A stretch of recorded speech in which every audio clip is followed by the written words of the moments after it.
This video is intended for somebody that is just starting to look into Dungeons & Dragons.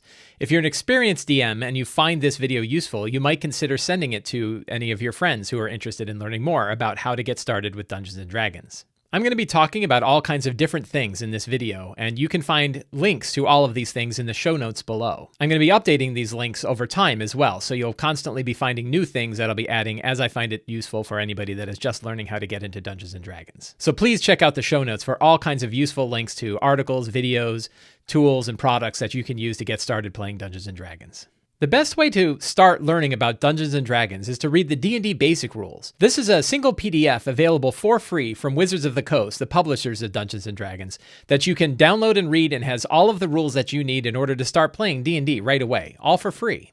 It's not very well known, but it's a really good resource for getting started with D&D. The next thing you can do to learn what Dungeons & Dragons looks like is to actually watch people play it in videos online. This is something we didn't have when we were originally learning D&D many years ago, but now there are thousands of videos, hundreds of thousands of videos of people playing D&D online. I'm going to link to some of my favorites, some of the ones I think best exemplify what D&D looks like in the show notes below, so you can check those out. But I don't think you'll have any trouble finding videos of people playing D&D, and it gives you a really good idea of what D&D looks like. At this point, you probably want to pick up some products to actually play D&D. The two best products I can recommend are the D&D Starter Set and the D&D Essentials Kit. Both of them can be picked up either online or at a local store, and each box has everything you need in order to play D&D. Each box contains a different starting adventure: Lost Mine of Phandelver in the D&D Starter Set and Dragon of Icespire Peak in the D&D Essentials Kit.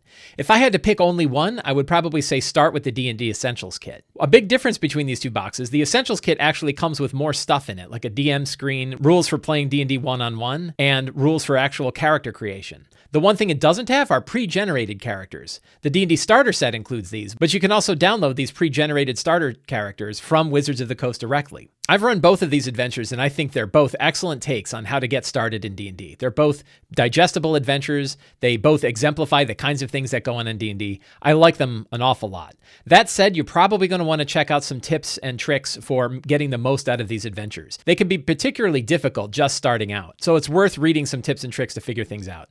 Again, I have links in the show notes below for tips to run both Lost Mine of Phandelver and Dragon of Icespire Peak. I also have a series of videos of myself and my friend Enrique Bertrand playing through all of Dragon of Icespire Peak in a one-on-one game. You can check out those videos to see both what the adventure looks like and what D&D looks like in general. Finding and maintaining a D&D group remains the hardest part about running D&D games.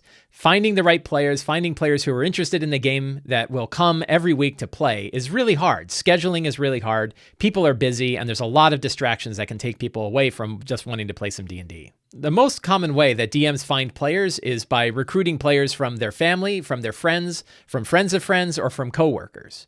You can also look for players in numerous online forums. Again, I'll have links to all of these below, but they include things like Meetup and Facebook and Discord and Reddit and a bunch of other different places where you can find what they call looking for group channels. These are good ways to find players who are interested in playing and to find DMs if you have a group. Though it's most common for D&D to be played with one dungeon master and 4 or 5 players, you can play D&D with just one dungeon master and 1 player. It's actually a really fun way to play the game. Again, the D&D Essentials Kit has rules for how to do this built right in, and you can watch a video of myself doing it with my friend Enrique when we ran through all of Dragon of Icespire Peak. This also makes it really easy to schedule.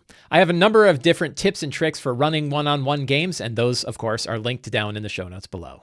Once you're into the hobby, you're probably going to want to pick up the core books. This includes the Player's Handbook, the Dungeon Master's Guide, and the Monster Manual. With these 3 books, you can really play D&D as long as you want, but there's numerous accessory books, books with optional rules, campaigns, adventures, world books, and all kinds of accessories that you can buy, both from Wizards of the Coast and from many, many third-party publishers. There are thousands and thousands of products for D&D, but you really don't need any of them. You can play the entire game with just the 3 core books: the Player's Handbook, the Monster Manual, and the Dungeon Master's Guide.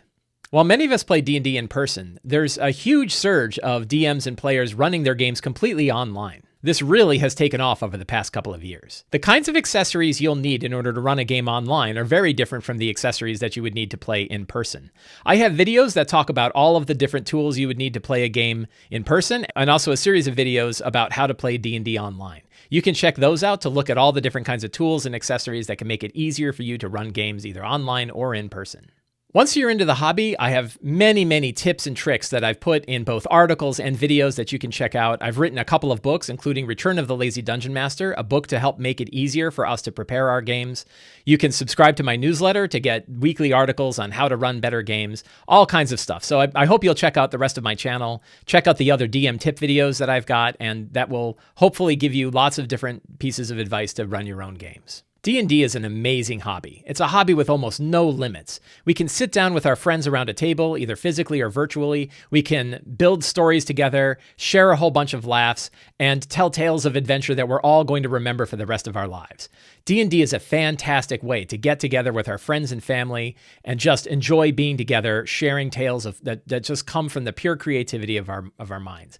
It's an absolutely amazing hobby. I just adore it, and I'm really glad that you are considering playing yourself. I hope you found this video useful. If you did, you can help me out by subscribing to the Sly Flourish newsletter. You can support me directly on Patreon. You can pick up any of my books, or you can subscribe to my videos right here on YouTube. Thank you very much, and welcome to D&D.